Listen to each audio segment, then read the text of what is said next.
SLBC టన్నెల్లో rescue operation 19వ రోజుకు చేరింది. 7గురి ఆచూకీ కోసం గాలింపు చర్యలు కొనసాగుతున్నాయి. రెస్క్యూ బృందానికి ఎలాంటి విపత్తు కలగకుండా రంగంలోకి రోబోలను దించారు అధికారులు. మరోవైపు రెస్క్యూ టీంకు క్యాడవర్ డాగ్స్ సపోర్ట్గా ఉంటున్నాయి. ఎస్ఎల్బీసీలో చిక్కుకున్న 7గురి కోసం 18వ రోజు రెస్క్యూ బృందాలు గాలించాయి. ముఖ్యంగా ఓ రోబోటిక్ బృందం సొరంగంలోకి ప్రవేశించింది. మంగళవారం ఉదయం రోబోతో 110 మంది రెస్క్యూ సిబ్బంది కూడా సొరంగంలోకి వెళ్లారు. సొరంగం లోపల నీరు, బురద పరిస్థితులు సవాలుగా మారాయి. దీంతో రెస్క్యూ సిబ్బందికి ఎటువంటి ప్రమాదం జరగకుండా ఉండడానికి తెలంగాణ ప్రభుత్వం రోబోలను మోహరించాలని నిర్ణయించింది. మార్చి 2న సొరంగాన్ని సందర్శించిన ముఖ్యమంత్రి రేవంత్ రెడ్డి అవసరమైతే సొరంగం లోపల రోబోల్ని ఉపయోగించాలని ఆపరేషన్కు నాయకత్వం వహిస్తున్న అధికారులకు సూచించారు. రెస్క్యూ సిబ్బందికి ఎటువంటి ప్రమాదం జరగకుండా ఉండేందుకు ఈ నిర్ణయం తీసుకున్నారు.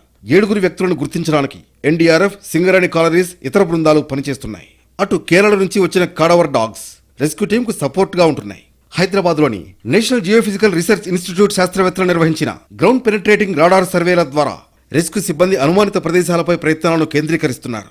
2 రోజుల కిందట tunnel boring machine operator Gurpreet Singh మృతదేహాన్ని రెస్క్యూ సిబ్బంది గుర్తించి వెలికితీశారు. గుర్ప్రీత్ సింగ్ మృతదేహాన్ని పంజాబ్లోని అతని స్వస్థలానికి పంపారు. తెలంగాణ ప్రభుత్వం అతని కుటుంబానికి 25 లక్షల రూపాయల ఎక్స్గ్రేషియాను అందించింది. గుర్ప్రీత్ సింగ్ తో పాటు చిక్కుకున్న మరో 7గురు మనోజ్ కుమార్, సన్నీ సింగ్, సందీప్ సాహు, జగ్తాజెస్, అనూజ్ సాహు అందరూ జార్ఖండ్కు చెందినవారు. వీరిని గుర్తించేందుకు రెస్క్యూ ఆపరేషన్ కొనసాగుతోంది.